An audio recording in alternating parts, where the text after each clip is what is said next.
ॐ नमो भगवते वासुदेवाय। आञ्जनशलाकया चक्षुरुन्मीलितं येन तस्मै श्रीगुरवे नमः। श्रीचैतन्यमनोभीष्टं स्थापितं येन भूतले स्वयं रूपः कदा मह्यं ददाति स्वपदान्तिकम्। वन्देऽहं श्रीगुरो श्रीयुतपदकमलं श्रीगुरून् वैष्णवांश्च श्रीरूपं साग्रजातं सहगणरघुनाथान्वितं तं सजीवम् साद्वैतं सावधूतं परिजनसहितं कृष्णचैतन्यदेवं श्रीराधाकृष्णपादान् सहगणललिता श्रीविशाखान्वितांश्च। हे कृष्णकरुणासिन्धो दीनबन्धो जगत्पते गोपेश गोपिकान्त राधाकान्त नमोऽस्तु ते। तप्तकाञ्चन गौराङ्गी राधे वृन्दावनेश्वरी वृषभानुसुते देवी प्रणमामि हरिप्रिये। वाञ्छाकल्पतरुभ्यश्च कृपा सिन्धुभ्य एव च पतितानां पावनेभ्यो वैष्णवेभ्यो नमो नमः। नमः ॐ विष्णुपादाय कृष्णप्रेष्ठाय भूतले श्रीमते भक्तिविकासस्वामिनिधि नामिने। नमः ॐ विष्णुपादाय कृष्णप्रेष्ठाय भूतले श्रीमते भक्तिवेदान्तस्वामिनिधि नामिने। नमस्ते सारस्वते देवे गौरवाणी प्रचारिणे निर्विशेष शून्यवादी पाश्चात्यदेशतारिणे। जय श्री कृष्ण चैतन्य प्रभु नित्यानंद श्री अद्वैत गदाधर श्रीवासादि गौरभक्तवृंद। हरे कृष्णा कृष्ण कृष्ण हरे हरे हरे राम राम राम हरे हरे। हरे कृष्ण। శ్రీ విష్ణు సహస్రనామ అధ్యయనానికి అందరికీ స్వాగతం. మనం విష్ణు సహస్రనామంలో 15వ మంత్రం మనం చర్చిస్తున్నాం.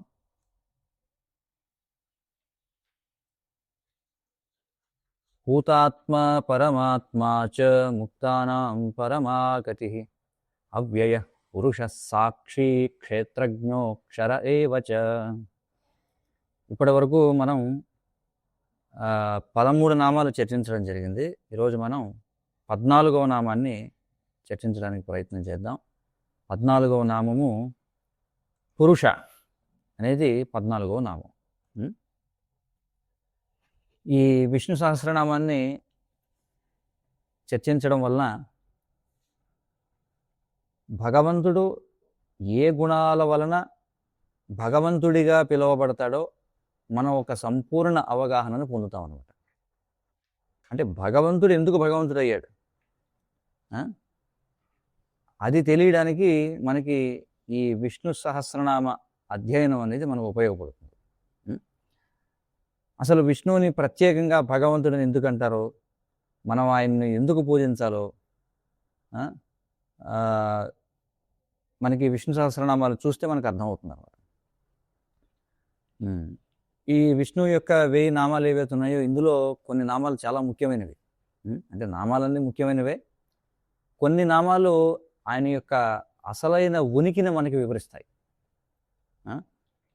అంటే ఏ విధంగా ఆయన ఇతరులందరికంటే పూర్తి భిన్నమైనటువంటి ఒక అత్యున్నత వర్గానికి చెందినవాడు అనేది నిరూపిస్తాయి కొన్ని నామాలు. మరి ఈరోజు మనం చర్చించబోయే నామం పురుష. ఇది అలాంటి అత్యంత ముఖ్యమైన నామాలలో ఒకటనమాట పురుష అనేది. అయితే పురుష అంటే అక్షరాల వ్యక్తి అని అర్థం. స్పష్టంగా చెప్పాలంటే పురుష అంటే వ్యక్తి. అంటే మనం అనుకోవచ్చు ఆయన ఒక వ్యక్తి అని చెప్పడంలో అంత గొప్ప విశేషం ఏముంది అందులో, ఆయన ఎలాగో ఒక వ్యక్తే కదా అని.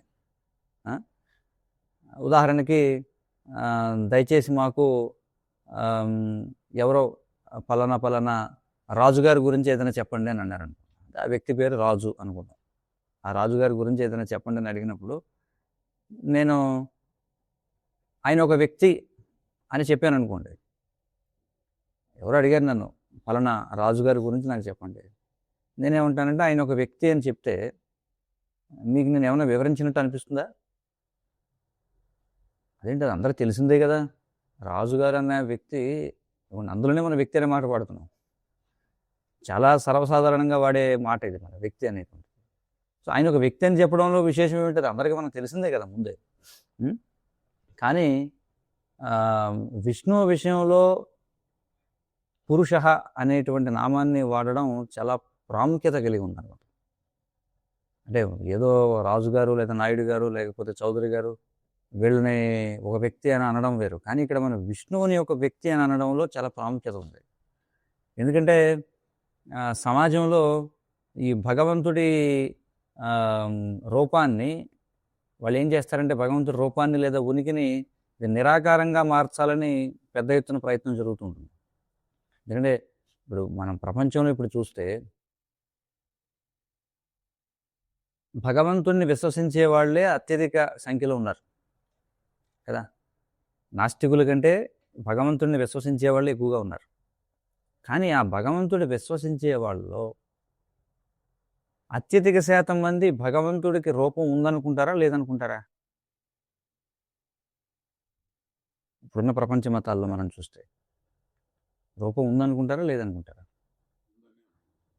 లేదు, ఎక్కువ శాతం మంది రూపం లేదనుకుంటారు. మీరు ప్రపంచ మతాలను విశ్లేషణ చేస్తే ఉదాహరణకి మీరు ప్రపంచంలో అత్యధికంగా ఉన్న మతం ఏమిటి చెప్పండి? క్రైస్తవులు ఉన్నారు, తర్వాత మహమ్మదీయులు ఉన్నారు. ఇప్పుడు క్రైస్తవుల్లో కేవలం రోమన్ క్యాథలిక్లు అనేవాళ్ళు మాత్రమే భగవంతుడికి రూపం గురించి వివరణ చేస్తూ ఉంటారు. కానీ రోమన్ క్యాథలిక్ల యొక్క సంఖ్య తక్కువ క్రైస్తవుల్లో. అత్యధిక శాతం మంది లోథరన్స్ అని ప్రొటెస్టెంట్లని వీళ్ళంతా ఎవరైతే ఉన్నారో అత్యధిక శాతం మంది యెహోవా అనేటువంటి దేవుణ్ణి వాళ్ళు కొలుస్తుంటారు, అతనికి రూపం లేదని చెప్తారు. తర్వాత అతిపెద్ద సంఖ్యలో ఉన్న మతం ఇది మహమ్మదీయులు. వాళ్ళు భగవంతుడికి రూపం ఉందని అంటారా? లేదు, వాళ్ళు పూర్తిగా దాన్ని వ్యతిరేకిస్తారు. ఇక తర్వాత చూస్తే 3వ స్థానంలో ఉన్నది హిందూ మతం. హిందూ మతంలో 2 వర్గాల వాళ్ళు ఉన్నారు, అర్థమైంది కదా. అంటే నిరాకారవాదులు ఉన్నారు, అలాగే సాకారవాదులు కూడా ఉన్నారు ఇందులో. ఇందులో కూడా చూడండి, ఎక్కువ మంది రూపాన్ని, అంటే హిందూ మతంలో ఎక్కువ మంది రూపాన్ని కొలుస్తున్నప్పటికీ కానీ వాళ్ళు అంతిమంగా నిరాకారవాదులు అనమాట. అంటే ఈ మాయావాదులు వాళ్ళు ఏమనుకుంటారు, ఊరికే తాత్కాలికంగా మనం కృష్ణుడు భగవద్గీతలో చెప్పాడు కదా, రూపం లేని దానిపై ధ్యానించడం కష్టం కాబట్టి ఏదో ఒక రూపం ఊహించుకోవాలి, కాబట్టి రూపాన్ని ఊహించుకుంటున్నాం, కానీ భగవంతుడికి వాస్తవానికి రూపం లేదు అని అనుకునే హిందువులు ఎక్కువ. అర్థమవుతుంది కదా. కాబట్టి పెద్ద ఎత్తున ఈ మాయావాదులు ఎక్కువ ఉన్నారనమాట ఒక విధంగా చెప్పాలంటే. అంటే ఈ క్రైస్తవులు కావచ్చు, లేకపోతే మహమ్మదీయులు కావచ్చు, లేదా హిందువులు కావచ్చు, మొత్తానికి భగవంతుని రూపాన్ని లేదా ఉనికిని నిరాకారంగా మార్చాలని చూసే తత్వవేత్తల వర్గం ఎక్కువగా ఉంది మనం చూస్తే. ఇప్పుడు ఈ 20వ శతాబ్దంలో మనం చూస్తే, అంటే అలాగే 21వ శతాబ్దంలో మనం చూస్తే ముఖ్యంగా విదేశాల్లో ప్రజల్లో ఒక రకమైనటువంటి భయం ఉందన్నమాట. ఏమిటి రకమైన భయం అంటే వాళ్ళు తమ ఉనికిని కోల్పోయి కేవలం ఒక సంఖ్యగా మారిపోతామో అనేమో అని భయపడుతుంటారు. అంటే వారి ఉనికిని కోల్పోయి వారు కేవలం ఒక నెంబర్గా మిగిలిపోతారేమో సమాజంలో అనే భయం ఉందట. అంటే వాళ్ళ గుర్తింపు కార్డుపై ఉన్న నెంబరే వాళ్ళ అసలైన గుర్తింపుగా మారిపోతుంది క్రమక్రమంగా. చూడండి, ఇక్కడ తక్కువ ఇంకా భారతదేశంలో. విదేశాల్లో చూస్తే నువ్వు ఎవరంటే వాడి నెంబర్ చెప్పాలంతే. చూడండి, ఇక్కడ భక్తి వికాస్ స్వామి గారు ఏమంటున్నారంటే, ఆయన ఇస్కాన్లో చేరకముందు టీవీలో ఒక సిరీస్ వచ్చేదట, టీవీ సీరియల్. దాని పేరు ఏదేంటంటే ది ప్రిజనర్ అని చెప్పి. ది ప్రిజనర్ అంటే ఖైదీ అని.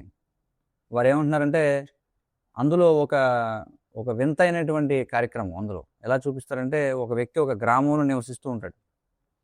గ్రామంలో నివసిస్తూ పైకి స్వతంత్రులా కనిపిస్తాడు, కానీ అతడు ఆ గ్రామం దాటి బయటికి వెళ్ళడానికి ప్రయత్నించినప్పుడల్లా అతన్ని ఎవరో ఒకరు పట్టుకుని మళ్ళీ వెనక్కి తీసుకొస్తుంటారు. అయితే ఒకసారి అతడు ఏం చేస్తారంటే అక్కడ ఉన్న అధికారిని అడుగుతాడు, ఏంటంటే నన్ను ఊరు దాటి వెళ్ళనివ్వట్లేదు, ఎప్పుడు ఊరు దాటి వెళ్దామన్నా మళ్ళీ తీసుకొచ్చి లోపల పడేస్తున్నారు. ఆ అధికారి దగ్గరికి వెళ్ళి ఏమన్నాడంట, మీ పేరేంటండి అని అడుగుతారట ఆ సీరియల్లో. అడిగితే అధికారి ఏమంటాడంటే, నేను నెంబర్ 2, నువ్వు నెంబర్ 6 అని అంటాడంట. అర్థమైంది కదా? అంటే అంటే ఖైదీలు అన్నమాట అక్కడ ఉన్న వాళ్ళందరూ. అర్థమైంది. కాబట్టి ఇది దేన్ని సూచిస్తుందంటే, ఈ ప్రపంచం కూడా ఒక ఖైదీ గృహం లాంటిది. మనం అందరం ఖైదీలు వాస్తవంగా చెప్పాలంటే. కానీ మనం స్వతంత్రం అని అనుకుంటున్నాం.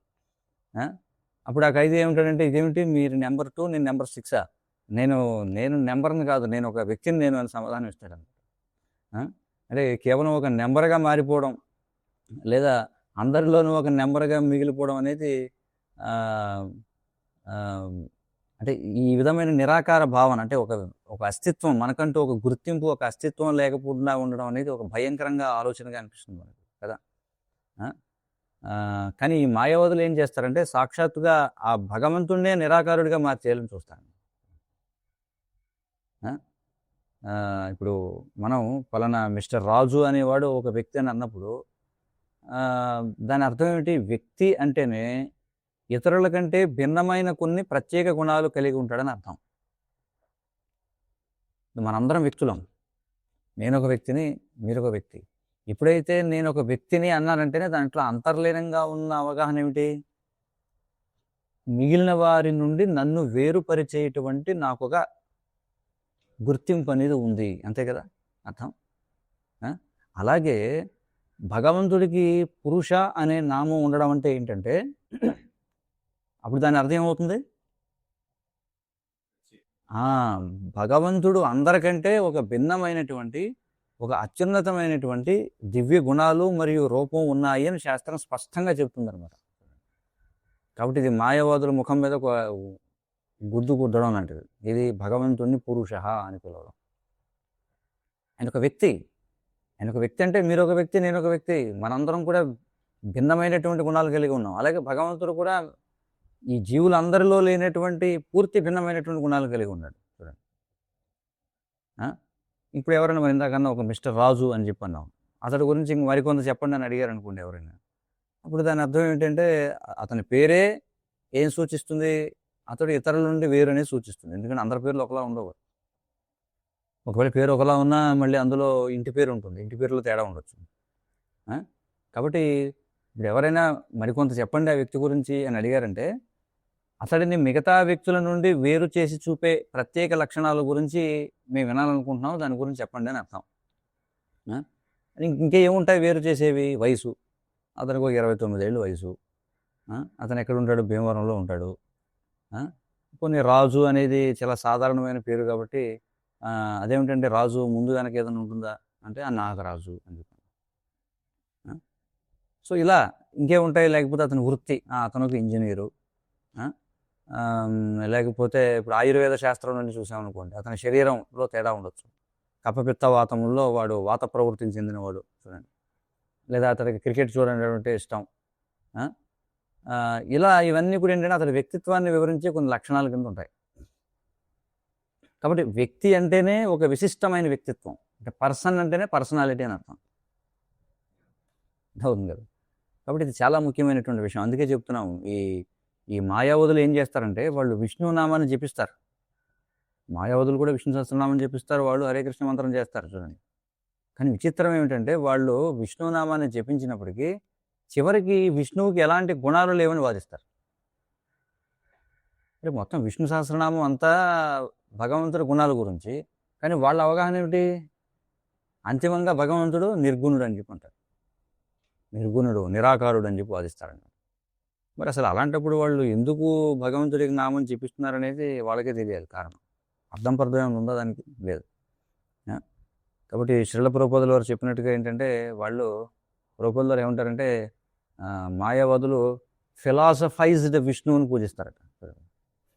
ది వర్షిప్ ఏ ఫిలాసఫైజ్డ్ విష్ణు, అంటే ఒక కల్పితమైనటువంటి, అంటే తమ సొంత తత్వాలతో తయారు చేసుకున్న ఒక కల్పిత విష్ణువుని పూజిస్తారట. ఎవరు? మాయావాదులు. విష్ణువుని ఆరాధిస్తారు, కానీ వాళ్ళ యొక్క వంకర టింకర తత్వాలతో ఏం చేస్తారంటే విష్ణువు యొక్క ఉనికిని పూర్తిగా శూన్యం చేయడానికి ప్రయత్నం చేస్తారు వాళ్ళు. అది పరిస్థితి అనమాట. మరి భగవంతుడు ఒక వ్యక్తి అనగానే అందులో ఏముంది, అంత గొప్ప ఏముందండి, ప్రతి ఒక్కరూ ఎలాగో వ్యక్తే కదా అని మనకు అనిపించవచ్చు.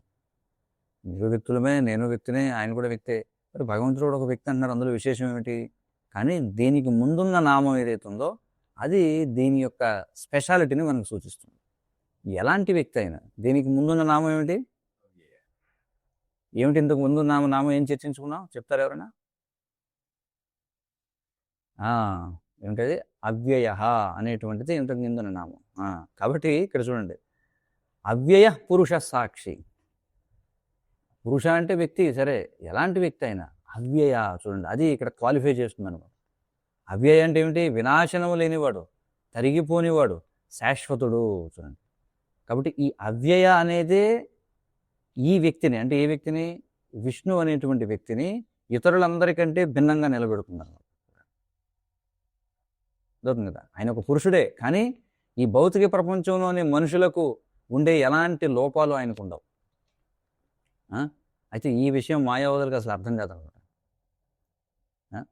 అంటే ఏ ఉనికి అయితే అవ్యయ అంటే వినాశనము లేనిదిగా ఉంటుందో అది మాయావాదులు కూడా అంగీకరిస్తారు. ఏమిటంటే వినాశనము కానిది అనేటప్పటికీ అది ఖచ్చితంగా భౌతికమైనది కాదు అని, అంతే కదా. భౌతికమైన ప్రతిదానికి నాశనం అనేది ఉంది, వ్యయం అనేది ఉంది. కానీ అవ్యయ అంటే నాశనము లేనిది అని అన్నామంటే అది భౌతిక ప్రపంచానికి చెందినది కాదని మాయావాదులు కూడా అర్థం చేసుకుంటారు. అంటే మన అనుభవంలో ఉన్నటువంటి గుణాలు, లక్షణాలు ఏవైతే ఉన్నాయో ఇవి ఉన్నవన్నీ కూడా భౌతికమైనవి మరియు నశించిపోయేవి కదా. మనం ఈ లౌకిక ప్రపంచంలో మీరు ఏ గుణం గురించైనా చెప్పండి, ఏ లక్షణం గురించైనా చెప్పండి, అవన్నీ భౌతికమైనవి అంటే నశించిపోయేవి. అయితే ఆ పరబ్రహ్మానికి అసలు ఎలాంటి గుణాలు కానీ రూపం కానీ ఉండకూడదని వాళ్ళు తప్పుగా ముగించేస్తారు. అంటే వాళ్ళ దృష్టిలో గుణము లక్షణము ఉందంటే అది భౌతికమై ఉండాలి. మరి భగవంతుడు భౌతికమైన వాడు కాదు కదా, కాబట్టి ఆయనకి గుణాలు లేవు, లక్షణాలు లేవు, కాబట్టి భగవంతుడు నిరాకారుడు. ఇది వాళ్ళ యొక్క తత్వం, మాయావాదం. మనం ప్రభుపాదుల వారి భగవద్గీత యథాతత్వంలో, అలాగే శ్రీమద్ భాగవతం, ఆయన గ్రంథాలన్నింటిలో చూస్తే ఆయన మాయావాదాన్ని అనేక కోణాల నుంచి ఖండిస్తారు. వాళ్ళు ఏం చేస్తారంటే వ్యక్తి అనగానే మనలాంటి వ్యక్తి అనుకుంటారు, అది పొరపాటు. భగవంతుడు మనలాంటి వ్యక్తి కాదు. మరి మనలాంటి వ్యక్తి కాదు అనేటప్పటికీ మనలాంటి వ్యక్తి కదా, అయితే రూపం లేదనమాట ఆయనకి. అది వాళ్ళ యొక్క అవగాహన అనమాట. అంటే మన కళ్ళ ముందున్న ప్రతి వ్యక్తి ఏదో ఒకరోజు మరణించేవాడే కాబట్టి అసలు భగవంతుడు ఒక వ్యక్తి కానే కాదని వాళ్ళు భావిస్తారన్నమాట, ఎవరు? మాయావాదులు. కానీ ఇక్కడ విష్ణు సహస్రనామంలో ఈ అవ్యయ మరియు పురుష అనే నామాలు పక్కపక్కనే రావడం వెనకాల ఉన్న అసలు అర్థం ఏంటంటే ఇది. ముందుగా ఇచ్చారు, అవ్యయ పురుష సాక్షి అని చెప్పన్నారు. కాబట్టి ఆయన ఒక వ్యక్తి, కానీ ఎలాంటి వ్యక్తి? ఆయనకు మరణం లేదు, ఆయన శాశ్వతుడు. మరో మాటలో చెప్పాలంటే ఆయన ఒక వ్యక్తి అయినప్పటికీ కూడా పూర్తిగా విభిన్నమైన దివ్యమైన వర్గానికి చెందినవాడు. అంటే ఒక కోణంలో ఆయన మిగతా జీవులు లాంటి వ్యక్తే, కానీ మరొక కోణంలో చూస్తే ఆయన వారితో సమానుడు కాదు. అది ఇక్కడ విశేషం. మరి మన గౌడీయ వైష్ణవ సిద్ధాంతం ఏమిటి? అచింత్య భేదాభేదం కదా.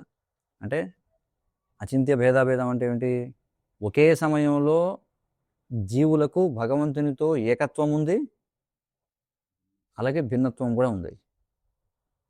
కాబట్టి ఈ నామం ఈ తత్వాన్ని పైకి తీసుకొస్తుంది. ఇప్పుడు అవ్యయ పురుష అని చెప్పినటువంటిది అంటే ఆయన ఆత్మే భగవంతుడు, కానీ ఆయన పరమాత్మ. ఆయన పురుషుడే, కానీ ఆయనకి మరణం లేదు, ఆయనకి పుట్టుక లేదు. కాబట్టి పురుష అనే ఈ ఒక్క నామం ఏదైతే ఉందో మాయావాదాన్ని పూర్తిగా ఖండిస్తుంది. అలాగే దేవుడి పట్ల మనుషులకు ఉండే ఈ లౌకిక లేదా భౌతిక ఆలోచనలను కూడా పూర్తిగా ముక్కలు చేస్తున్నారు పురుష అనేటువంటి పదం. క్రైస్తవ మతంలో వాళ్ళు దేవుణ్ణి ఒక ముసలివాడిగా ఊహించుకుంటారన్నమాట. ఇది నేను చెప్పేది ముఖ్యంగా రోమన్ క్యాథలిక్లు. మిగతా వాళ్ళు ఎలాగో రూపం లేదంటారు. కొంతమంది అందులో ఒక వర్గం వాళ్ళు ఏమంటారంటే రూపం ఉంది కానీ అది మనకు తెలియదు అంటారు కొంతమంది. ఒకవేళ రూపం ఉన్నా ఆయన ముసలివాడు అయి ఉంటాడని అనుకుంటారు కొంతమంది క్రైస్తవ మతంలో. ఎందుకంటే వాళ్ళు దేవుణ్ణి ఈ జగత్తుకు సృష్టికర్తగా భావిస్తారు సహజంగా. అయితే సృష్టి ఎప్పుడో చాలా కాలం క్రితం జరిగింది కదా, కాబట్టి ఆ భగవంతుడి యొక్క దివ్య స్వభావం గురించిన ఆధ్యాత్మిక జ్ఞానం వాళ్ళకి లేకపోవడం వల్ల వాళ్ళు ఏమనుకుంటారంటే సృష్టి ఎప్పుడో జరిగింది కాబట్టి ఆయన చాలా పాతవాడు కాబట్టి ఆయన ఖచ్చితంగా ఒక పెద్ద గెడ్డం ఉన్న ముసలివాడు అయి ఉంటాడని అనుకుంటారు. క్రైస్తవ మత విధానంలో ఆలోచన. ఇంకా నిజంగా చెప్పాలంటే మీకు రోమ్లో ఇదే వ్యాటికన్ సిటీ ఉంది కదా, ప్రపంచ క్రైస్తవ రాజధానిగా చెప్పుకుంటాం, క్యాథలిక్కుల యొక్క రాజధాని రోమ్. వ్యాటికన్ సిటీలో ఉన్న ప్రసిద్ధ ఈ సిస్టీన్ చాపల్ అంటే చాలా పురాతనమైనటువంటి చర్చ్ అన్నమాట అది. అందులో దేవుణ్ణి వాళ్ళు ఎలా చూపిస్తారంటే ఎప్పుడో చాలా కాలం క్రితం వేసినటువంటి చిత్రం అది. తెల్లటి పొడవాటి గడ్డంతో ఉన్న ఒక ముసలివాడిగా చిత్రీకరించేవాడు దేవుణ్ణి. ఎందుకని? కారణం ఆయన పురాణ పురుషుడు కాబట్టి అవుతుంది కదా. మరి అది దేవుడి పట్ల ఉన్న ఒక లౌకికమైన లేదా భౌతికమైన ఆలోచన అది, అంతే కదా. అంటే దేవుణ్ణి వాళ్ళు లౌకికమైన వ్యక్తిగా భావించినట్టే కదా. కానీ నిజానికి ఆయన ఎవరు? పురాణ పురుషుడు. ఆయన అందరికంటే అత్యంత పురాతనమైన వ్యక్తి ఆయన. కానీ ఈ భౌతిక ప్రపంచంలోని ముసలివాళ్ళలాగా ఆయన ముసలివాడు అవ్వడు. ఎందుకంటే ఆయన కాలానికి లోబడ్డాడు. ఆయన అన్నిటికంటే పాతవాడైనప్పటికీ ఎప్పుడు కూడా నవయవ్వనంతో ఉంటాడు. నవయవ్వనంచ అంటే నిరంతరం సరికొత్తగా అత్యంత ఆకర్షణీయమైన యవ్వన రూపంలోనే ఉంటాడు ఆయన. మనం పూర్వం కూడా ఒక నామంలో చెప్పుకున్నాం. అంటే వైకుంఠం వెళ్ళిన తర్వాత భగవంతుడిని చూసి చూసి ముఖం మొత్తం అనేది ఉండదన్నమాట. చెప్పుకున్నాం కదా మనం. అంటే కొంతమంది అనుకోవచ్చు, సరే అక్కడికి వెళ్తాం అంత ఆకర్షణీయం ఏముంటుందండి భగవంతుల్లో. ఇప్పుడు లౌకికంగా మనం ఏదన్నా ఒక సుందరమైన దాన్ని చూసామనుకోండి, ఎప్పుడు అలాగే చూస్తూ ఏముంటాం? ముఖం మొత్తేస్తుంది కదా. కానీ అక్కడ అలా కాదు, ఆయన సౌందర్యం ప్రతి క్షణం వృద్ధి అవుతుందట. చూడండి, కాబట్టి చూసిన వాడికి ఇంకా చూడాలనిపిస్తుంది. అంటే ఎప్పుడు కొత్తగానే కనిపిస్తాడు ఆయన. ఈ భౌతిక ప్రపంచంలో ఎంత గొప్ప సౌందర్యం అయినా చూసి చూసి చూసి ఏమైనా ఎప్పుడు అదే చూస్తుంటారు అనిపిస్తుంది. అర్థమవుతుంది కదా. అయితే మరొక పక్క ఇస్లాం మతంలో చూస్తే వాళ్ళు దేవుణ్ణి ఒక ముసలివాడిగా ఊహించుకునే భౌతిక భావాన్ని పూర్తిగా వ్యతిరేకించారు వాళ్ళు ఇస్లాం. కానీ దేవుని గురించి వాళ్ళు ఒక లౌకిక ఊహ నుండి మరొక లౌకిక ఊహకు వెళుతూ వాళ్ళు భగవంతుని యొక్క వ్యక్తిత్వాన్ని పూర్తిగా నిరాకరించారు. ఇస్లాంలో పూర్తిగా అసలు ఆయన వ్యక్తిత్వాన్ని నిరాకరించారు, రూపమే లేదని చెప్పంటారు. కాబట్టి దేవుణ్ణి భౌతిక రూపంలో ఒక సామాన్య మనుషులు అనుకోవడం అసంపూర్ణం మొదటిది. కానీ ఆయన గురించిన నిజమైన జ్ఞానం లేకుండా ఆయనకు రూపమే లేదని పూర్తిగా తిరస్కరించడం కూడా లోపభూయిష్టం. అది కూడా అంటే సాధారణ మనిషి లాంటి వాడు అని అనుకోవడం తప్పు అయితే, అసలు ఆయనకి రూపమే లేదని అనుకోవడం కూడా తప్పు అవుతుంది. ఎందుకంటే దానికి దాని గురించి అవగాహన లేకపోవడం వల్ల ఆ విధంగా మాట్లాడడం అన్నమాట. అందుకే శ్రీల ప్రభుపాదుల వారు తరచుగా ఏం చెప్తూ ఉండేవారంటే, ఈ పాశ్చాత్య దేశాల్లో అసలు దేవుని స్వభావం గురించినటువంటి అసలైన యథార్థమైన దివ్య జ్ఞానాన్ని మేమే మొదటిసారి పరిచయం చేస్తున్నాం అంటారు ప్రభుపాదులు. అంటే అక్కడ ఏవో మతాలు ఉన్నాయి కానీ వాళ్ళకి ఎవరికి అవగాహన లేదు. మొట్టమొదటిసారిగా ఒక అసలైనటువంటి యథార్థమైనటువంటి దివ్య జ్ఞానాన్ని, దేని గురించి? దేవుడి స్వభావం గురించి మనమే ప్రచారం చేస్తున్నాం, ఇస్కాన్ ప్రవేశపెట్టింది అని చెప్పి అంటారు ప్రభుపాదులు. ఎందుకంటే వాళ్ళు ఏ ఇతర సాంప్రదాయాలకి చెందినటువంటి వాళ్ళైనా కూడా నిజంగా నిజాయితీ పరులు అనుకోండి. మనం చూస్తాం చాలామంది క్రైస్తవులు కావచ్చు, మహమ్మదీయులు, బౌద్ధులు, వాళ్ళు నిజంగా నిజాయితీ పరులైతే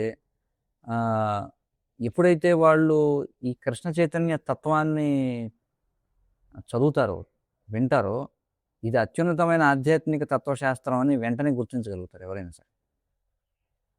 అంటే లిబరల్ హార్టెడ్ పర్సన్స్ అని చెప్పి అంటాం.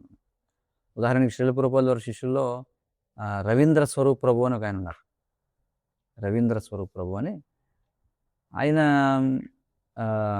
ఇస్కాన్ పరిచయం కాకముందు ఆయన ఒక యూనివర్సిటీలో ప్రపంచ మతాల గురించి అధ్యయనం చేసేవారు అన్నారు. ఒక సబ్జెక్ట్ వరల్డ్ రిలీజియన్స్ అనేది ఒక సబ్జెక్ట్ యూనివర్సిటీలో. ఆయనకి ఆ సమయంలో శ్రీ ఈశోపనిషత్తు పుస్తకం దొరికింది. మొత్తానికి ఏదో రకంగా ఆయన చేతికి వెళ్ళింది ఈశోపనిషత్తు పుస్తకం. అందులోని మంగళాచరణ శ్లోకం తెలుసు కదా మనకి, ఏమిటది? ఓం పూర్ణమదః పూర్ణమిదం పూర్ణాత్ పూర్ణాత్ ముదచ్యతే పూర్ణస్య పూర్ణమాదాయ పూర్ణమేవావశిష్యతే అనేటువంటి. అది మరి భగవంతుని యొక్క ఈ అవ్యయమైనటువంటి, అవ్యయం అంటే శాశ్వతమైన, నిత్యమైన, ఎన్నటికీ తరిగిపోయినటువంటి ఆ దివ్య గుణాన్ని అద్భుతంగా వివరిస్తుంది అది కదా. అంటే ఆ సర్వోన్నత భగవంతుడు అన్ని విధాల సంపూర్ణుడు మరియు పరిపూర్ణుడు. ఆ మంత్రం ఏం చెప్తుంది? ఆయన అన్ని విధాల సంపూర్ణుడు, పరిపూర్ణుడు, ఎప్పుడు పూర్ణంగానే ఉంటాడు ఆయన. ఆయన నుండి ఎన్ని పరిపూర్ణమైన బ్రహ్మాండాలు లేదా శక్తులు ఉద్భవించినా కూడా ఆయనలోని శక్తి ఏమాత్రం తగ్గిపోదు లేదా క్షీణించదు. ఆయన ఎల్లప్పుడూ పూర్ణుడిగానే మిగిలి ఉంటాడు. అయితే ఈ మంత్రం, ఈ అర్థం చదవగానే ఈ రవీంద్ర స్వరూప్ ప్రభుకి అమ్మో, ఇది మొత్తానికి అసలు ఇప్పటి వరకు నేను కనీ విని ఎరగనటువంటి అత్యున్నతమైన ఆధ్యాత్మిక సిద్ధాంతం అని వెంటనే గ్రహించారట ఆయన. గ్రహించి వెంటనే ఆయన కృష్ణ చైతన్యాన్ని స్వీకరించారు. సో కాబట్టి హృదయంలో అదే చెప్తున్నాం, హృదయంలో నిజాయితీ ఉన్న ఎవరైనా సరే ఈ పరమసత్యాన్ని తప్పకుండా అభినందిస్తారు. ఈ విషయం తెలుసు. ఇంకా చెప్పాలి, నిజానికి కొంతమంది ఈ క్రైస్తవ పాస్టర్లు, క్రైస్తవ మతబోధకులు మరి ఏం చేస్తారంటే శ్రీల రూపాల ద్వారా పుస్తకాలను చదువుతారు. చదివి ఏం చేస్తారంటే ఆ జ్ఞానాన్ని తమ ఉపన్యాసాల్లో చేర్చుకుంటారు. కానీ ఇక్కడ గుర్తించాల్సిన ఒక విషయం ఏంటంటే, ఒకసారి మనం శ్రీల ప్రభుపాదుల వారి పుస్తకాల జ్ఞానాన్ని పొందిన తర్వాత ఇక క్రైస్తవ మతం కావచ్చు లేదా ఏ మతమైనా కావచ్చు, ఇక దాన్ని ఆ దైవ శాస్త్రాలని కొనసాగించాల్సిన అవసరం ఉండదు. ఎందుకంటే ఈ క్రైస్తవ లేదా మహమ్మదీయ లేదా యూదు మతాల్లో మనం చూస్తే వాళ్ళ దాంట్లో కనిపించేవి ఏమిటంటే ఈ పెగనిస్టిక్ ఆలోచన అంటారు. ప్యాగన్స్ అంటే ఏమిటి అంటే ఏదో ఆటవిక మతాలు, ఏదో పురాతన గ్రీకుల నుండి వచ్చినటువంటి ఏవైతే ఉంటాయో, మధ్యయుగం నాటి ఏవైతే ఉంటాయో వాటన్నిటినీ కొంచెం అటు ఇటు మార్చి వాటిని ఏం చేశారంటే అతుకులు పొతుకుల కింద గ్రంథాలు తయారు చేశారనమాట. అర్థమవుతుంది కదా. అందుకే మీరు చూడండి, మీరు ఎప్పుడైనా ఈ యూతుల మత గ్రంథం కానీ, పాత నిబంధన అంటారు, క్రైస్తవ బైబుల్ కానీ లేదా ఇస్లామిక్ ఖురాన్ కానీ మీరు చదివితే ఏంటి ఇదంతా ఏదో ఆటవిక మతమైన దానికి ఎలా అనిపిస్తుంది అనమాట. అంటే వాళ్ళందరూ ఏం చేశారంటే అప్పటికే ఉన్నటువంటి ఒక పురాతనమైన ఆటవిక మతానికి కొన్ని మార్పులు చేర్పులు జోడించి కొత్త మతాలు తీసుకొచ్చారు. సరే, ఏమైనప్పటికీ ఈ పురుష అనే పదం మనకి భగవద్గీతలో, శ్రీమద్ భాగవతంలో పదే పదే కనిపిస్తుంది. అంటే దీని అర్థం ఏమిటి? ఇందాక చెప్పుకున్న ఒక వ్యక్తి అని, పురుష అంటే ఒక వ్యక్తి. కాబట్టి భగవద్గీతలో కొన్నిసార్లు ఈ భౌతిక ప్రపంచంలో ఉన్న ఆత్మను సూచించడానికి కూడా పురుష అనే పదాన్ని వాడారు. అంటే ఈ వ్యక్తిగత ఆత్మలు అంటే మనల్ని, జీవుల్ని, వారి గురించి వివరించడానికి కూడా ఈ పురుష అనేటువంటి పదాన్ని వాడారు అనమాట. అంటే ఈ సందర్భాన్ని బట్టి బద్ధ జీవుని కూడా సూచిస్తుంది పురుష అనే పదం. అదవుతుంది కదా. అంటే ఈ జీవుడు భౌతిక ప్రకృతిలో మనం కొలువై ఉన్నాం ఇప్పుడు. అంటే ఈ భౌతిక ప్రకృతి నుండి ఉత్పన్నమయ్యే 3 గుణాలు ఏవైతే ఉన్నాయో వాటిని అనుభవిస్తున్నాము. భగవద్గీతలో ఒక అధ్యాయం ఉంది, ఏమిటది? 13వ అధ్యాయం. అధ్యాయం పేరు ఏమిటి? 13వ అధ్యాయం భగవద్గీతలో. చెప్పండి. ప్రకృతి త్రిగుణాల, అది 14వ అధ్యాయం. 13వ అధ్యాయం పేరేమిటి? ప్రకృతి, పురుషుడు మరియు చైతన్యము కదా. అందులో కృష్ణుడు ఏమని చెప్పి అంటాడు? ఇద్దరు పురుషులు ఉన్నారని చెప్పి అంటాడు. ఇద్దరు పురుషులు ఉన్నారు. ఒక పురుషుడు ఎవరు? ఈ త్రిగుణాల్లో చిక్కుబడినటువంటి వాడైతే మరొకడు ఎవరు? త్రిగుణాలకు అతీతంగా ఉన్నటువంటి పురుషుడు. కాబట్టి ప్రకృతి అంటే మనకు తెలిసిందే, ప్రకృతి అంటే ఏమిటో. పురుషులు ఇద్దరు ఉన్నారు. ఎవరో? జీవాత్మ, పరమాత్మ. వాటి గురించి మనకి చర్చ వస్తుంది కదా. అయితే మనం జీవాత్మలైనటువంటి మనం కూడా పురుషులమే. కానీ మనం ఈ భౌతిక ప్రకృతి నుండి ఉత్పన్నమయ్యే సత్వరజస్తమ గుణాలను అనుభవిస్తున్నాం మనమంతా. అలాగే ఈ భౌతిక ప్రకృతితో ఉన్న సాంగత్యం వల్ల మనం ఏమిటంటే కొన్నిసార్లు అనుకూలమైనవి, కొన్నిసార్లు అవాంఛనీయమైనటువంటి జన్మలు పొందుతుంటాం మనం. అందులో 13వ అధ్యాయంలో వస్తుంది ఈ మాట కూడా. ఏమిటది? కారణం గుణసంగోస్య సతసజ్జన్మయోనిషు అంటాడు. 14వ అధ్యాయం 13వ అధ్యాయం మొత్తాన్ని. కారణం గుణసంగోస్య, సత్ అసత్ జన్మయోనిషు. సత్ అంటే మంచిది, అసత్ అంటే చెడ్డది, యోనిషు అంటే శరీరాల్లో ప్రవేశిస్తున్నాం. ఎందుకని? కారణం గుణసంగస్య, అంటే ప్రకృతి గుణాలతో సాంగత్యం కారణం చేత. అంటే ఇది ఎవరిని సూచిస్తుంది? బద్ధజీవుని సూచిస్తుంది. కానీ తర్వాత ఇంకా ఎన్నో ఉదాహరణలు ఉన్నాయి. మనం చూస్తే ఉత్తమ పురుషస్తన్య పరమాత్మేత్యుదాహృత చూడండి. కానీ ఉత్తమమైనటువంటి పురుషుడు ఇంకొకడు ఉన్నాడు, అతన్ని ఏమంటారు? పరమాత్ముడు అని చెప్పి అంటారు. ఎం ప్రపద్యే పరమం పురుషం దివ్యం జానాతి పురుషో యోనమేవ నముతో జానాతి పరమం పురుషం దివ్యం యాధిపార్థాను చింత, ఇట్లా మనకి అనేక ఉన్నాయి శ్లోకాల. తర్వాత చూస్తే ఇవన్నీ కూడా సర్వోన్నతమైనటువంటి పురుషుడు అంటే భగవంతుణ్ణి సూచించేటువంటి పదాలు అన్నమాట. కాబట్టి ఇక్కడ మనం అర్థం చేసుకోవాల్సింది, పురుష అనేటువంటి పదం ఇద్దరికి వర్తిస్తుంది, జీవులకి భగవంతుడికి. కానీ మనం సాధారణమైనటువంటి పురుషులం, పేరుకే పురుషులం. కానీ పరమ పురుషుడు ఎవరు? భగవంతుడు. ఇది ఒకటి వ్యక్తిత్వాన్ని సూచించేది పురుష అనేది. ఇక పురుష అనే పదానికి మరొక ముఖ్యమైన అర్థం ఏమిటంటే, సాధారణంగా దీని అర్థం వ్యక్తి అని అయినప్పటికీ కూడా మరొక ముఖ్యమైన అర్థం ఏమిటంటే స్త్రీకి భిన్నంగా ఉండే పురుషుడు, మగ వ్యక్తి అని కూడా అర్థం. మనకి వాడుకలో తెలిసిందే కదా, సాధారణంగా పురుషులు అనగానే మగవారిని సూచిస్తుంది. అంటే స్త్రీకి భిన్నంగా ఉన్న పురుషుడు అని కూడా ఒక అర్థం. మొదటిది ఏమిటి? పురుష అంటే వ్యక్తి. రెండవది స్త్రీకి భిన్నంగా ఉండే పురుషుడు అంటే మగ వ్యక్తి. మరి ఇక్కడ అంతరార్థం ఏమిటంటే పురుషుడు అంటే మగవాడు, ప్రకృతి అంటే స్త్రీ. ఇక్కడ పురుషుని యొక్క అంతరార్థం ఏమిటంటే అనుభవించేవాడు అని. పురుష అంటే భోగించేవాడు, అనుభవించేవాడు అని. మరి ప్రకృతి అంటే ఏమిటి? అనుభవించబడేది, ఎంజాయర్ అండ్ ద ఎంజాయిడ్.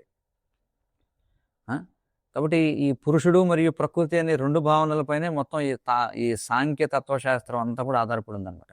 ఈ భగవద్గీతలోనూ అలాగే శ్రీమద్ భాగవతంలో కూడా మనం చూడొచ్చు. పురుషుడు, ప్రకృతి ఈ రెండింటిపైనే మొత్తం సాంఖ్య సిద్ధాంతం అంతా ఉంది. మరి భాగవతం అంటే ఏమిటి? భగవద్గీతలో ఏవైతే విషయాలు ఉన్నాయో వాటికి పొడిగింపు, అంటే దాని యొక్క మరింత వివరణ అంతే.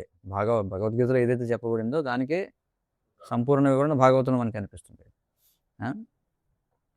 అయితే ఈ సాంఖ్యతత్వంలో అలాగే అంటే ఇప్పుడు నేను చెప్పేది ఏంటంటే నాస్తిక సాంఖ్యతత్వం కూడా ఒకటి ఉంది కదా. మనం కపిల భగవానుడు ఇచ్చాడు సాంఖ్యతత్వం, అది వేరు. నాస్తిక కపిలుడు ఒకటి ఉన్నాడని చెప్తారు కదా ప్రభుపాదుల వారు. నాస్తిక సాంఖ్యతత్వ శాస్త్రం ఉంది. వాళ్ళు పురుషుడు మరియు ప్రకృతి భావన ఏమిటంటే వాళ్ళ దృష్టిలో, అంటే వాళ్ళు పురుషుడు గురించి ప్రకృతి గురించి మాట్లాడినప్పటికీ వాళ్ళు భగవంతుడు ఒకడు ఉన్నాడని అంగీకరించారు అనమాట. కానీ పురుషుడు గురించి ప్రకృతి గురించి మాట్లాడుతుంటారు వాళ్ళు. అంటే వాళ్ళు ఏమిటంటే ఇక్కడ రెండు కనిపిస్తున్నాయి సృష్టిలో, భోగించడానికి ప్రయత్నం చేస్తున్నవాడు, భోగించబడేది అని. భగవంతుడి గురించి, పరమ పురుషుడి గురించి వాళ్ళకి అవగాహన లేదు. అలాగే మరి ఉన్నది సర్వోన్నతమైనటువంటి, ఇప్పుడు పరమం పురుషం దివ్యం చూడండి అని మనకు శాస్త్రాలు చెప్పబడింది. అంటే భగవంతుడిని సూచించే పరమం పురుషం. పరమం పురుషం అంటే ఏమిటంటే ఉన్నది ఒక్కడే ఒకడు పురుషుడు. ఒక విధంగా చూస్తే ఏకైక పురుషుడు ఎవరు? భగవంతుడు. మిగిలినవన్నీ కూడా ఆయన యొక్క శక్తులు. మనం శక్తిమాన్ అని కూడా అంటాం. శక్తిమాన్ అంటే ఏమిటి? శక్తులను కలిగి ఉన్నవాడు అని అర్థం. కాబట్టి ఇవన్నీ కూడా ఎవరి శక్తులు? శక్తి అంటే పురుషుని యొక్క శక్తి, భగవంతుని యొక్క శక్తి. కాబట్టి ఈ భగవంతుడే, ఈ పూర్ణ పురుషోత్తమ భగవంతుడే సమస్త శక్తులకు కూడా మూలాధారం. ఈ శక్తులన్నీ కూడా భగవంతుడి పైన ఆధారపడి ఉంటాయి. మరి శక్తులన్నీ కూడా భగవంతుడి ఆనందం కోసమే ఉద్దేశించబడ్డాయి. మరి ఇక్కడ మనకి భగవద్గీతలో 2 రకాల ప్రకృతుల గురించి చెప్తాడు కదా కృష్ణుడు. ఏమిటవి? భగవద్గీత 7వ అధ్యాయంలో చెప్తాడు మనకి. ఇది భౌతిక ప్రకృతి ఒకటి, దీనికి అన్యమైనటువంటి మరొక ప్రకృతి ఉంది. కానీ రెండింటిని ప్రకృతి అనే పిలిచాడు. ఎందుకంటే రెండు కూడా భోగించబడేవే. ఎవరి చేత? భగవంతుని చేత. కానీ ఇక్కడ జరుగుతున్నది ఏమిటంటే ఒక ప్రకృతి మరొక ప్రకృతిని భోగించడానికి ప్రయత్నం చేస్తుంది. అంటే ఉన్నత ప్రకృతి అయినటువంటి జీవులైన మనం ఏం చేస్తున్నాం? న్యూన ప్రకృతి అంటే జడ ప్రకృతిని భోగించడానికి ప్రయత్నం చేస్తున్నాం. కానీ వాస్తవానికి మన ఇద్దరం కూడా ఉన్నది ఎవరి చేత ఆనందించబడడానికి? భగవంతుడి చేత ఆనందించబడడానికి. అది ఇక్కడ విషయం మనం అర్థం చేసుకోవాలి. ఇక దీనికి మరొక విధంగా చెప్పాలంటే ఇక్కడ చూస్తే, అంటే స్త్రీ మరియు పురుషుడు ఈ లైంగిక చర్యలో మనం చూస్తే, ఈ సంభోగంలో పురుషుడు అనుభవించేవాడు, స్త్రీ అనుభవించబడేది. సాధారణంగా అలా అర్థం చేసుకోబడుతుంది. కానీ భగవంతుని యొక్క దివ్య స్వభావం ఏదైతే ఉందో, అంటే మిగతా ప్రతి ఒక్క దానిలో ఆయనకున్న సంబంధం మరియు ఆయన పట్ల జీవులుగా మనకున్న కర్తవ్యం గురించిన ప్రాథమిక అవగాహన ఇదన్నమాట. ఏమిటంటే భగవంతుడు భోగించేవాడు, మనం భోగింపబడేవాళ్ళం. కాబట్టి ఈ సృష్టిలో భగవంతుడికి మిగతా వాటికి అన్నిటికీ ఉన్న సంబంధం ఏమిటి? అన్నీ భగవంతుని చేత భోగించబడుతున్నాయి అనేది. కాబట్టి మనకి ముఖ్యంగా ఈ గౌడీ వైష్ణవ సాంప్రదాయంలో ఈ తత్వం ఎక్కువగా నొక్కి చెప్పబడింది. ఏకల ఈశ్వర కృష్ణ ఆరసభ భృత్య అని చెప్పంటారు. కృష్ణుడు ఒక్కడే ఈశ్వరుడు, ఏకైక పురుషుడు. మిగిలిన వాళ్ళందరూ కూడా ఆయన యొక్క సేవకులు, అంటే ఆయన చేత భోగింపబడడానికి ఉన్నారు అని చెప్పి మనకి మన గౌడీ వైష్ణవ సిద్ధాంతంలో మనం చెప్తాం ఏమిటది? ఆత్మేంద్రియ ప్రీతివాంఛ తారే భలే కామ్, కృష్ణేంద్రియ ప్రీతి ఇచ్చా ధరే ప్రేమనాం అని చెప్పంటారు. చైతన్య మహాప్రభు ఏం చెప్పారు? ఆయన చైతన్య మహాప్రభు చెప్పినటువంటి ప్రయోజనం ఏమిటంటే ప్రేమ. చూడండి, అయితే ఈ ప్రేమ అనేది ఏదైతే ఉందో ఈ లౌకికమైనటువంటి కామానికి పూర్తిగా భిన్నమైనటువంటిది అన్నమాట. సాధారణంగా బయట వాడుతుంటారు ప్రేమ ప్రేమ అనేటువంటి శబ్దం. కానీ ఇప్పుడు లౌకిక ప్రపంచంలో ఏదైతే ప్రేమ అనే శబ్దం వాడుతున్నారో అది వాస్తవంగా ఏంటి అసలు? అది వాస్తవంగా కామం, అంతే కదా. అంటే కామం అంటే ఏమిటి? ఇక్కడ ఏం చెప్తున్నారు చైతన్య మహాప్రభు? చూడండి, ఆత్మేంద్రియ ప్రీతివాంఛ తారి భలే కామం. అంటే వ్యక్తి తన యొక్క ఇంద్రియాలను భోగించాలనుకుంటే దాన్ని ఏమంటారు? కామము అని చెప్పంటారు. కానీ కృష్ణుని యొక్క ఇంద్రియాలకు ప్రీతి కలిగించాలనేటువంటి దాన్ని ఏమంటారు? ప్రేమనాం అని చెప్పన్నారు. అంటే లౌకిక కామం అంటే ఏమిటి? తన స్వంత ఇంద్రియాలను తృప్తిపరచుకోవాలనుకోవడం, సంతోష పెట్టాలని కోరుకోవడం. కానీ ప్రేమ అంటే ఏమిటి? కృష్ణుని ఇంద్రియాలను ప్రసన్నం చేయాలనే కోరికను కలిగి ఉండడం. మరి కృష్ణుడే అనుభవించేవాడు, మరి మనం అందరం కూడా అలాగే మిగతావన్నీ కూడా ఆయన చేత అనుభవించబడాల్సినటువంటివే అనే అవగాహనపైనే మన యొక్క ఈ గౌడీయ వైష్ణవ సిద్ధాంతం అనేది ఆధారపడి ఉంది. ఇక్కడ పురుషుడు ప్రకృతి అనేటువంటి, కాబట్టి ఆ దృష్ట్యా కూడా పురుష అనే శబ్దాన్ని వాడారు. మనం చూసాం ఎన్ని సందర్భాల్లో వాడారు. పురుష అంటే ఒక వ్యక్తి అన్నారు, అలాగే ఇది జీవుడికి వర్తిస్తుంది, ఆయనకు వర్తిస్తుంది. మరొక కోణంలో పురుషుడు అంటే అర్థం భోగించేవాడు అని అర్థం. అది మనం ఇప్పుడు చర్చిస్తున్నాం. సో అదనమాట. ఇప్పుడు మనం విష్ణు సహస్రనామాల్లో చూడొచ్చు, మనకి రాబోయే రోజుల్లో మనం చూస్తాం. అంటే యజ్ఞానికి సంబంధించి విష్ణువుకి కొన్ని నామాలు ఉన్నాయన్నమాట. ముందు వస్తాయి అవి. యజ్ఞభుక్ అనేటువంటి ఒక నామం వస్తుంది. యజ్ఞభుక్ అంటే యజ్ఞ ఫలాన్ని అనుభవించేవాడు అని అర్థం వస్తుంది. అంటే ఇక్కడ అనుభవించడం అనే దాని గురించి ఇక్కడ చెప్పుకుంటాం. అలాగే యజ్ఞపురుష అని అర్థం వస్తుంది అనమాట. అంటే యజ్ఞపురుషుడు అంటే ఏమిటి? యజ్ఞంలో ఆరాధించబడే వ్యక్తి అని అర్థం. అలాగే యజ్ఞభుక్ అంటే యజ్ఞంలో అర్పించబడేటువంటి వాటిని అనుభవించేవాడు అని అర్థం. ఇక్కడ పురుష అంటే అనుభవించేవాడు అని కూడా అర్థం మనం చెప్పుకోవచ్చు అన్నమాట. కాబట్టి వైదిక సంస్కృతిలో, అంటే వైదిక సంస్కృతి అంతా కూడా యజ్ఞం చుట్టూనే కేంద్రీకృతమైంది ఒక విధంగా చెప్పాలంటే. ఎందుకంటే ఇది యజ్ఞం అనేది, అంటే మన మానవ జీవితం ఉన్నదే యజ్ఞం కోసం అనేది ముఖ్యమైన అవగాహన అనమాట. అర్థమవుతుంది కదా. కానీ ప్రస్తుత భారతీయ సంస్కృతిలో కూడా మనం చూస్తే, అంటే వాస్తవంగా మానవ కార్యకలాపాలన్నిటికీ కేంద్ర బిందువుగా ఉండాల్సింది యజ్ఞం. కానీ ఇప్పుడు ఆ భావన పోయింది. ఇప్పుడు ఎక్కడుంది చెప్పండి? స్పష్టంగా కృష్ణుడు 3వ అధ్యాయంలో భగవద్గీతలో చెప్తున్నాడు, యజ్ఞార్థా కర్మణ్యత్ర లోకోయం కర్మబంధన. యజ్ఞం కోసం కాకుండా నువ్వేమైనా పని చేసావంటే కర్మబంధనాల్లో చిక్కుకుంటావు. మనకి యజ్ఞం అంటే ఎవరక్కడ? విష్ణువు, భగవంతుడు. కాబట్టి వైదిక సంస్కృతి అంతా కూడా భగవంతుని ప్రీత్యర్థం పనిచేయడం. కానీ ఇప్పుడు ఎక్కడుంది అది? అవగాహన పూర్తిగా లేదనమాట. కానీ మనం సాంప్రదాయబద్ధంగా చూస్తే ఈ ధర్మార్థ కామమోక్షాలు అనేవి ఏవైతున్నాయి, చతుర్వేద పురుషార్థాలు ఏమని చెప్పంటారో, అందులో ముఖ్యంగా ఈ ధర్మ అర్థ కామ అనేటువంటివి ఏవైతే ఉన్నాయి, ఈ ధర్మ అర్థ కామ అనే 3 కూడా యజ్ఞంతోనే ముగుస్తాయి, లేదా యజ్ఞంతో చాలా సన్నిహితంగా ముడిపడి ఉంటాయి. అంటే కామం అనేది కూడా మనం చూసినట్లయితే. కాబట్టి ఈ చతుర్వేద పురుషార్థాల్లో ఇక్కడ కామము అన్నప్పుడు కోరిక అని చెప్పంటాం. అంటే కోరికలని నెరవేర్చుకోవడం అని చెప్పినప్పుడు దాని అర్థం ఏమిటంటే, మరి వైదిక సంస్కృతిలో కామ అంటే దాన్ని ఎలా తీసుకోవాలి? ధర్మ అర్థ కామ. ఇప్పుడు 4 పురుషార్థాలు ఉన్నాయి. ధర్మ, అర్థ, కామ, మోక్షాలు. అంటే వ్యక్తి ముందు ధర్మాన్ని ఆచరించాలి. ధర్మాన్ని ఆచరిస్తే అర్థం వస్తుంది, సంపాదన. అర్థం వచ్చినప్పుడు అతడు తన కోరికలు నెరవేర్చుకోగలుగుతాడు. అంతిమంగా మోక్షం వైపుకి వెళ్ళాలి. కానీ ఇప్పుడు సమాజంలో మనం చూస్తే ధర్మము లేదు ఎవరికి, మోక్షము లేదు. అందరికీ కావాల్సింది మధ్యలో రెండే. ఏమిటవి? అర్థము, కామము. కానీ శాస్త్రాల్లో కామము అంటే ధర్మబద్ధమైన కామ. ఇక్కడ కామం అంటే ఇప్పటిలాగా ఏదో అనాగరికంగా వెళ్ళి మన సొంత ఇంద్రియాలను అనుభవించడం కాదనమాట. పురుషార్థాల్లో కామం అంటే ధర్మానికి లోబడి ఇంద్రియాలను అనుభవించడం, శాస్త్రబద్ధంగా భోగించడం, అది ఇలా అర్థం. మరి శాస్త్రబద్ధంగా భోగించడం అంటే దానికి మళ్ళీ ఏం చేయాలి? దానికి కావలసిన వసతులు యజ్ఞం ద్వారా తృప్తి చెందిన దేవతల ద్వారా అందించబడతాయి. కృష్ణుడు భగవద్గీతలో చెప్తున్నాడు మళ్ళీ 3వ అధ్యాయంలో. ఏమిటది? దేవాన్ భావయత అనేవో ఏమిటో శ్లోకం ఉంది అందులో. తే దేవ భావయంతువః. ఇద్దరు కూడా పరస్పరం, ఇద్దరు కూడా ఆయన ఏమంటాడు? ఆది యందు ముందు భగవంతుడు ఏం చేశాడు? దేవతలను జీవులను యజ్ఞములతో సహా సృష్టించి ఏం చెప్పాడు? మీరు దేవతల ప్రీత్యర్థం యజ్ఞములను చేసి మీరు సంతోషించండి. ఆ విధంగా మీ ఇంద్రియ భోగం కోసం కావలసిన వాటిని మీరు లభిస్తారు. అంటే జీవన అవసరాలు కోసం కావలసినవి పొందుతారు. అంతిమంగా మీరు మోక్షాన్ని కూడా పొందుతారని చెప్పండి. సహయజ్ఞ ప్రజా సృష్టివా పురోవాచ ప్రజాపతి, ఆ శ్లోకంలో వస్తుందన్నమాట. కాబట్టి అక్కడ కూడా కృష్ణుడు ఏం చెప్పాడు? నువ్వు కామం అంటే నీ కోరికలు తీర్చుకోవాలంటే, నీ జీవిత అవసరాలు పొందాలంటే ఏం చేయమంటున్నాడు? యజ్ఞం చేయమంటున్నాడు. కాబట్టి వైదిక సాంప్రదాయంలో కామము అంటే ఇదేదో అనాగరిక సమాజంలో కామం కాదు, అది ధర్మబద్ధమైనటువంటి కామం. అర్థమవుతుంది కదా? కాబట్టి ఇదే అవగాహన అనమాట. కాబట్టి కృష్ణుడే ఆ యజ్ఞ పురుషుడు. సమస్త వైదిక వాంగ్మయంలో అంటే ఆయనే, అంటే విష్ణువే ఆ పురుషుడు అనుభవించేవాడు. అర్థమవుతుంది కదా?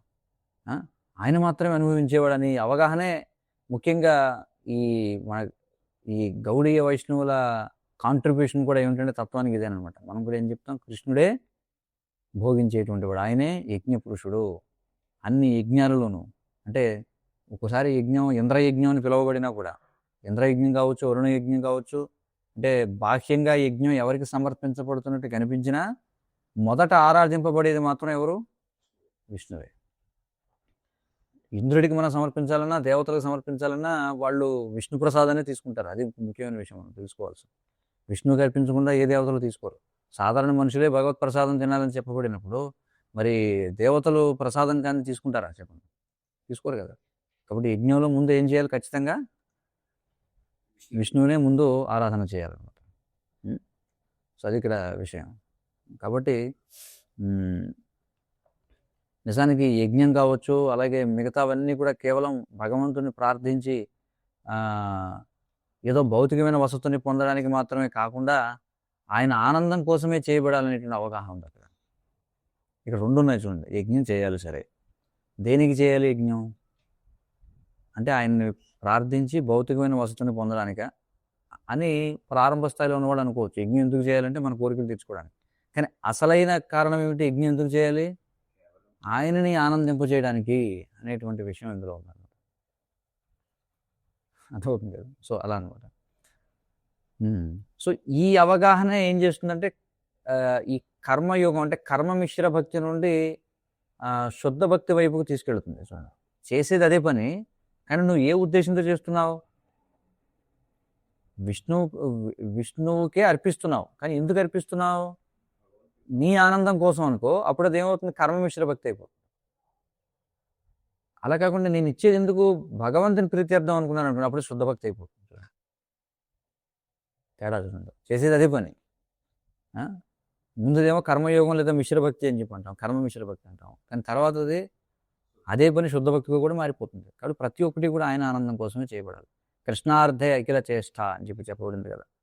ఇందాక మనం మరొకటి చెప్పుకున్నాం, ఆత్మేంద్రియ ప్రీతివాంఛ అని కూడా మనం చెప్పుకున్నాం. కాబట్టి ఇది మూల సూత్రం అనమాట. కాబట్టి ఇదే గౌడీయ అవగాహన యొక్క సారాంశం ఏంటి? కృష్ణార్థే అఖిల చేష్ట. అన్ని పనులు కూడా కృష్ణుని కోసం చేయబడాలి.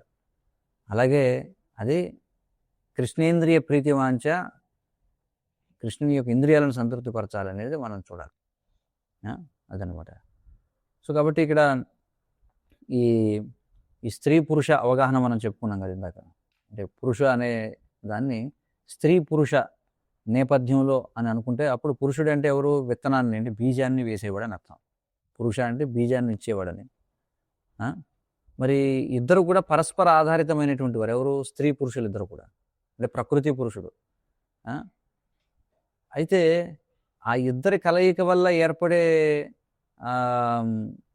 ఈ మొత్తం సారాంశం ఏదైతుందో అంటే చూడండి, మనకి ఇంగ్లీష్లో ఎనర్జీ, సినర్జీ అని 2 పదాలు ఉన్నాయి.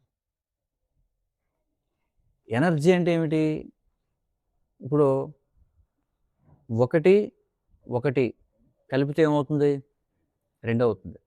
కానీ సినర్జీ ఏంటంటే అర్థం, 1కి 1 కలిపితే 3 అయితే దాన్ని సినర్జీ అంటారు. ఇది అర్థమవుతుంది కదా. మీరు విడిగా కొంత పని చేయగలరు, నేను విడిగా కొంత పని చేయగలను. కానీ ఇద్దరం కలిస్తే మన ఇద్దరం విడిగా చేయగలిగిన దానికంటే, అంటే మన ఇద్దరం కలిపితే ఎంతైతే చేస్తామో అంతకంటే ఎక్కువగా చేస్తే దాన్ని ఏమంటారు? సినర్జీ అని చెప్పంటారు. అంతే కదా. ఐక్యమత్యం మహాబలం అంటాం కదా. అంతే. ఐకమత్యం మహాబలం ఎందుకన్నారంటే విడిగా మనం ఏదైతే చేయగలమో అంతకంటే ఎక్కువ చేయగలుగుతాం ప్రతి ఒక్కళ్ళం. సినర్జీ అని చెప్పంటారు. కాబట్టి అంటే విడిగా ఉన్నప్పటికంటే చాలా ఎక్కువగా ఫలితం వస్తుందన్నమాట. కాబట్టి పురుషుడు అంటే విత్తనాన్ని ఇచ్చేవాడు. మరి ప్రకృతి అంటే ఏమిటి?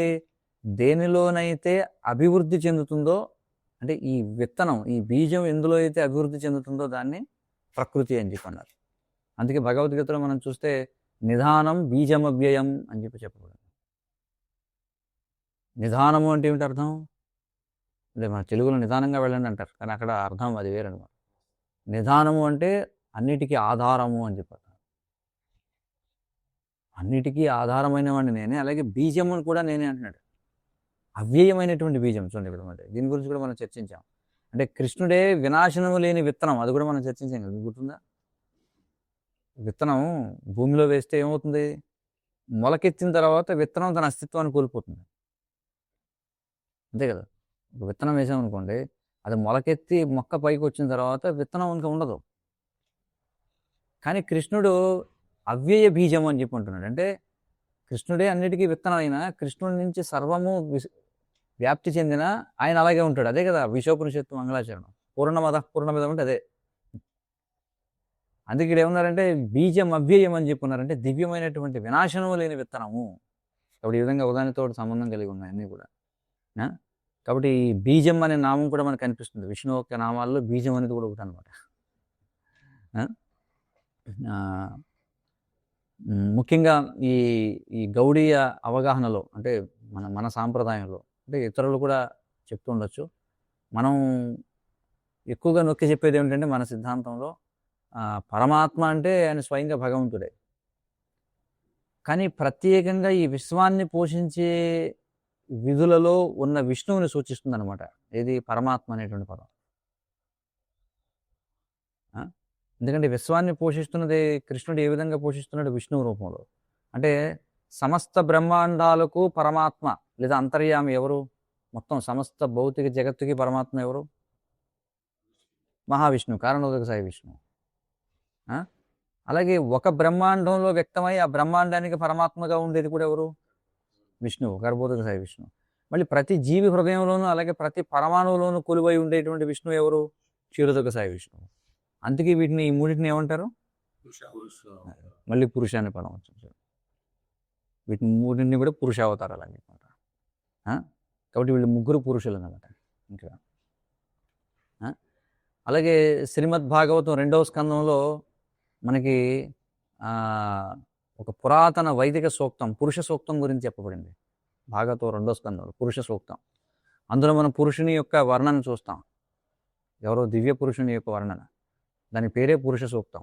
అయితే ఈ పురుష సూక్తంలో ఏ పురుషుడిని ఉద్దేశించి మనం స్తుతిస్తున్నామో అది ఏ విష్ణువుని ఉద్దేశించి చెప్పండి?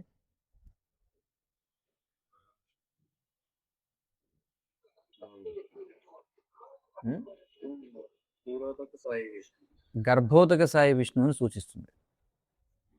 ఎందుకంటే ఈ విశ్వం అంటే ఒక బ్రహ్మాండం గురించి ముందుగా మనం మాట్లాడితే, మరి దానికి గర్భోదక సాయి విష్ణువు కదా. ఆయన లేకపోతే ఈ విశ్వం పనిచేయదు. అందులో మనం చూస్తే అందులో వివరణ వస్తుంది కదా భాగవతం. ముందు ప్రకృతి ఉంటుంది, కానీ పురుషుడు లేకుండా ప్రకృతి క్రియాశీలకం కాలేదన్నమాట, యాక్టివేట్ అవ్వలేదు. కాబట్టి పురుషుడు అంటే ప్రకృతిని క్రియాశీలకం చేసేవాడు, లేదా ప్రకృతిని పరిపూర్ణము చేసేవాడు అని అర్థం. దానికి చూడండి ఇక్కడ అర్థం ఏం చెప్పారు, ప్రకృతిని క్రియాశీలం చేసేవాడు పురుషుడు, ప్రకృతిని పరిపూర్ణము చేసేవాడు పురుషుడు. అంటే ఒక స్త్రీ ఉదాహరణలో మనం చూస్తే, అంటే ప్రకృతిని స్త్రీ అనుకుంటే స్త్రీ యొక్క శరీర ధర్మం ఏమిటి, బిడ్డకు జన్మనివ్వడం, అంటే ఉత్పత్తి చేయడం. కానీ పురుషుడి నుండి, ఒక మగవాని నుండి విత్తనాన్ని పొందితే తప్ప అది సాధ్యం కాదు. అంటే స్త్రీ తన యొక్క స్త్రీత్వాన్ని పరిపూర్ణం చేసుకోవాలంటే ఎవరు అవసరం ఉంది, పురుషుడు అవసరం ఉంది. కాబట్టి పురుషుడు అనేది అంటే వ్యక్తి అని వచ్చే ఒక సాధారణ, వ్యక్తి అని అర్థం వచ్చే ఒక సాధారణ పదం ఉంది, కానీ ప్రత్యేకంగా కృష్ణుడు ఇక్కడ ఉత్తమ పురుషుడు. అందుకే సాధారణంగా కృష్ణుడిని పురుషోత్తముడు అని చెప్పి అంటాం, పరమ పురుషుడు, పురుషం శాశ్వతం దివ్యం అని చెప్పి పిలుస్తాం. కాబట్టి ఇప్పుడు మనం చూస్తే పురుష అనే పదాన్ని రకరకాల మార్గాల్లో మనం అర్థం చేసుకోవచ్చు అనమాట. ఎందుకంటే సంస్కృత భాష అలాంటిది, వివిధ రకాలుగా దాన్ని విశ్లేషణ చేయొచ్చు.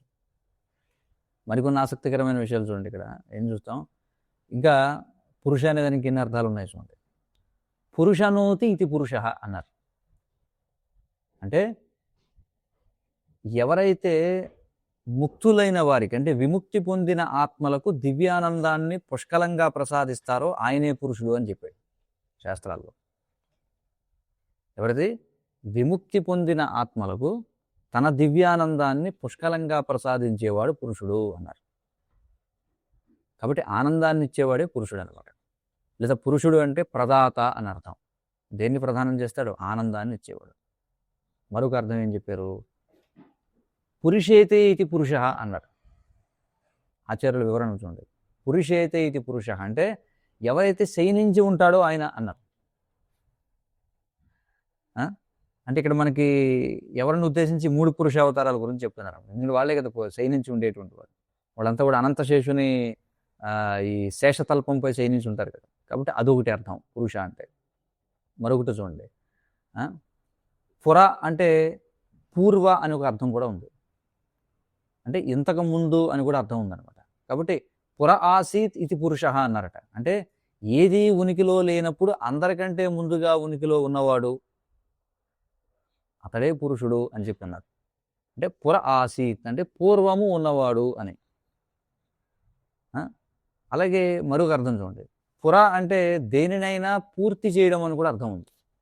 చూడండి, ఇవన్నీ పురుష అనే దాంట్లో పుర అనే దాన్ని అటు ఇటుగా మారుస్తూ ఉంటే ఎన్ని అర్థాలు వస్తున్నాయి. అంటే పరిపూర్ణము చేయడం అనే అర్థం కూడా ఉంది.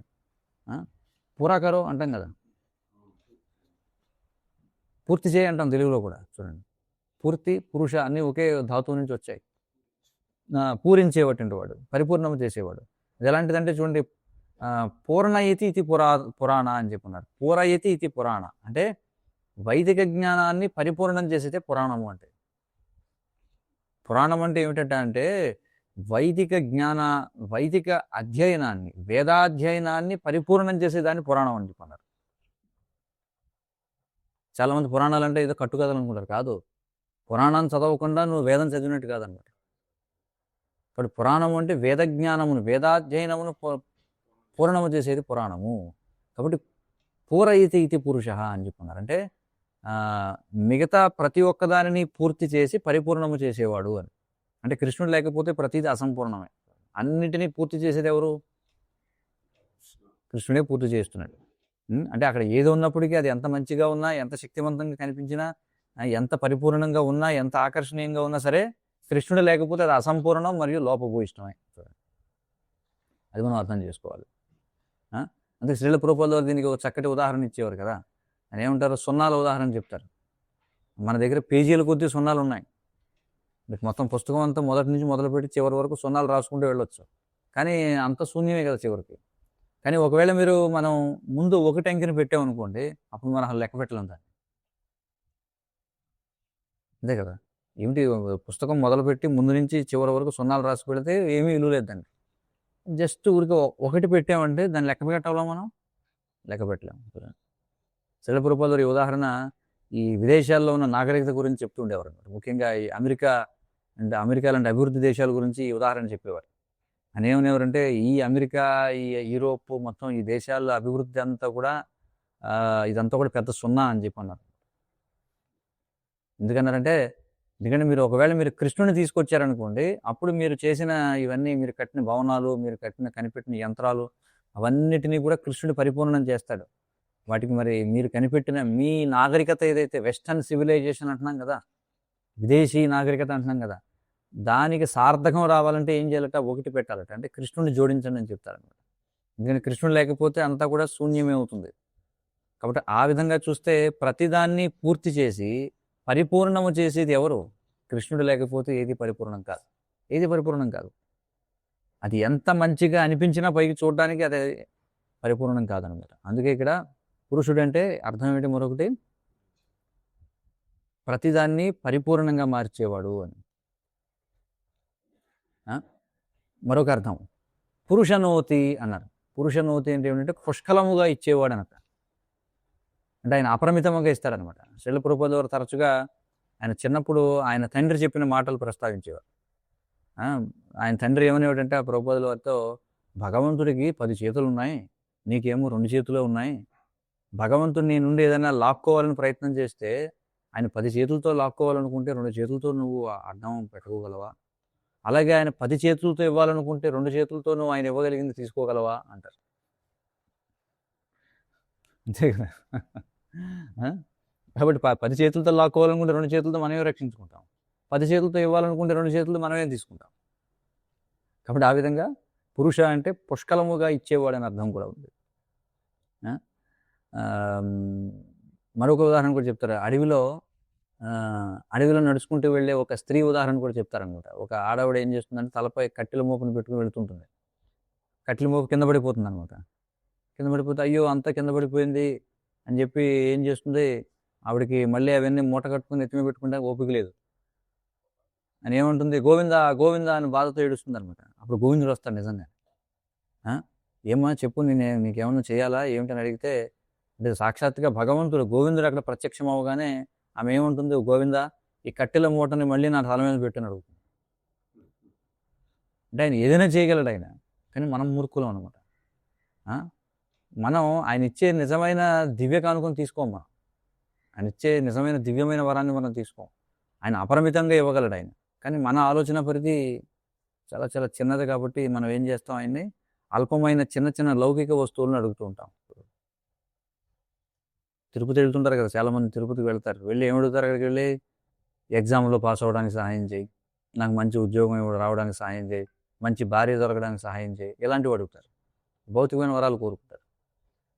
కానీ కృష్ణుడు తనను తాను స్వయంగా ఇచ్చుకోవడానికి సిద్ధంగా ఉన్నాడు. కాబట్టి కృష్ణుడే స్వయంగా ఆయన మనం దేనికోసం ఆశించాలో చూపిస్తాడు. చాలా విశేషం ఇది. నిజంగా మనం కృష్ణుడి నుండి ఏది కోరుకోవాలో కృష్ణుడే మనకు చూపిస్తున్నాడు. ఎక్కడ? భాగవతం 12వ స్కందంలో మార్కండేయ ముని వృత్తాంతం.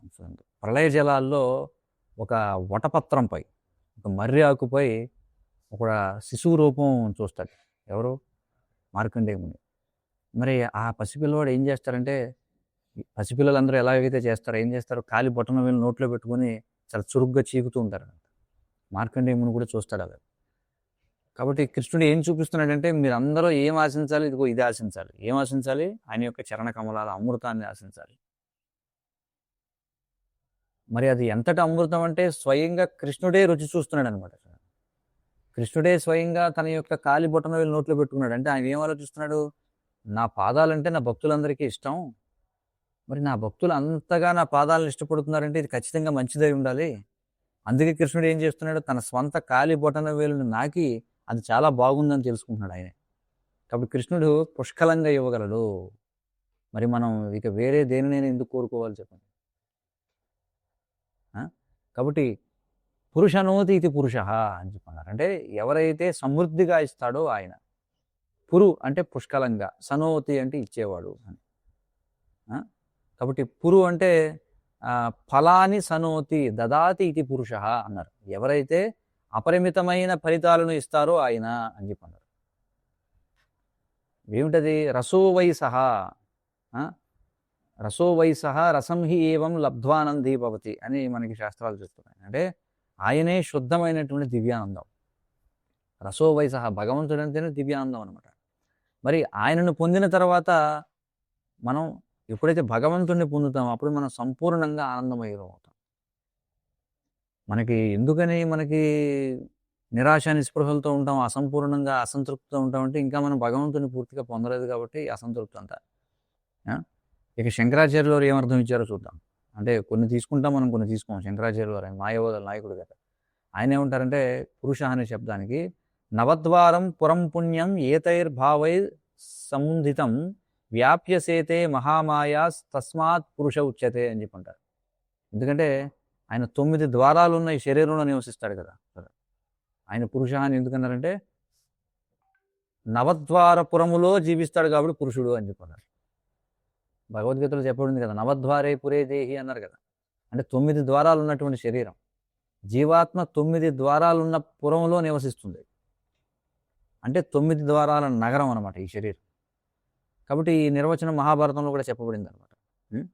కాబట్టి అది ఇక్కడ పురుష అంటే మరి నవద్వారం 9 ద్వారములు గల పురములో జీవించేవాడు అంటే ఎవరెవరిని సూచిస్తుంది? అది జీవుణ్ణి సూచిస్తుంది. ఇంకెవరిని సూచిస్తుంది? పరమాత్మను కూడా సూచిస్తుంది. ఎందుకంటే ఇద్దరు కూడా నవద్వారపురంలో ఉన్నారు కదా. కాబట్టి ఆ విధమైన అర్థం కూడా ఆయన చెప్పారనమాట. అంటే పురి సేతే అని చెప్పన్నారు ఆయన. అంటే పురి సేతే ఇది పురుష అని చెప్పన్నారు.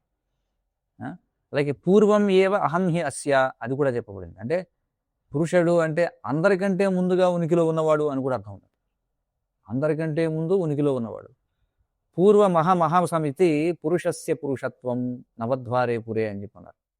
అంటే ఇవన్నీ కూడా పురుష అనేటువంటి పదానికి అనేకమైనటువంటి అర్థాలు. కాబట్టి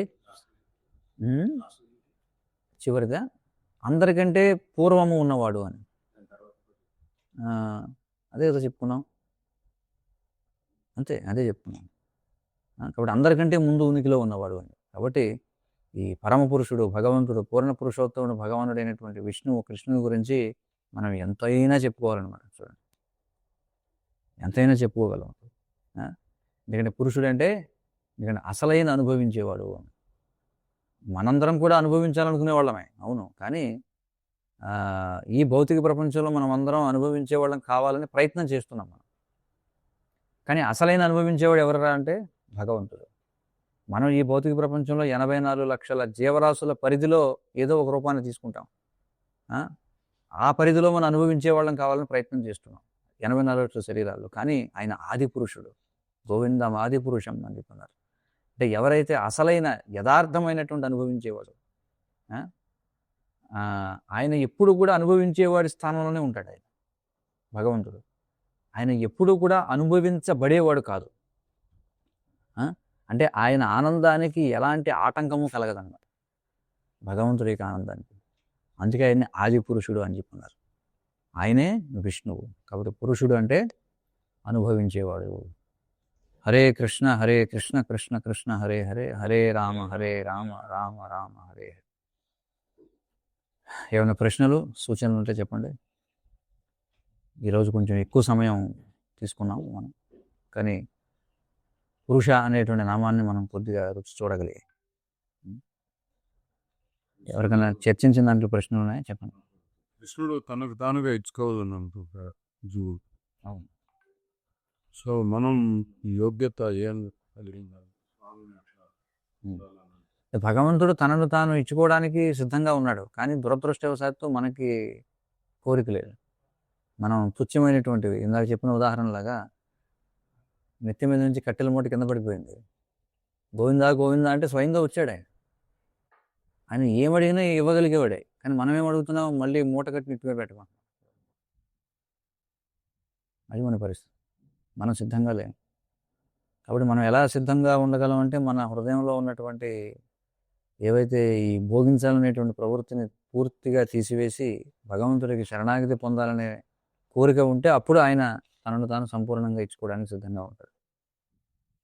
ఇందాక చెప్పినట్టు పుచ్చుకో. ఒకసారి జీవుడు భగవంతుని చూస్తే అసలు ముఖం తిప్పుకోలేడు అని చెప్పారు. కారణం ఏంటంటే ఆయన ప్రతి క్షణంలోనే ఆయన సౌందర్యం పెరుగుతా పోతుంది. ఆ. సో అట్లాంటి భగవంతుని ఒకసారి చూసేస్తే మళ్ళా చాలు కదా, ఆయన దర్శనం ఇవ్వచ్చు. కానీ భగవద్గీతలో ఆయన చెప్తున్నాడు కదా, ఏంటది, నాహం ప్రకాశ సర్వస్య యోగమాయ సమావృత మూఢోయం నా విజానాతి అని చెప్పన్నారు.